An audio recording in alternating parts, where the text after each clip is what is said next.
How to download a repo or R.E.P.O game on your PC.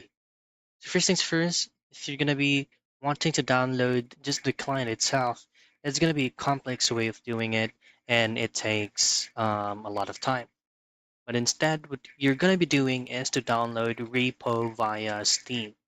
So just simply open up your Steam client or even log in into your Steam account using the web version.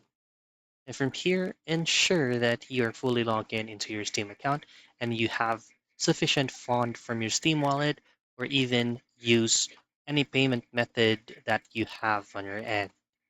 And once you're here, all you have to do is to go to search the store and type in repo.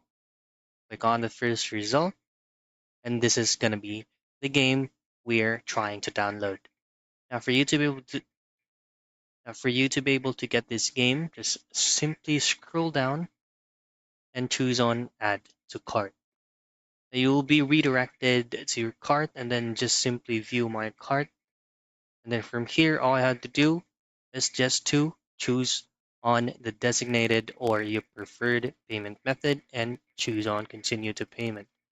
It will automatically be added to your Steam library and start playing the game. That's how you download Repo on your PC.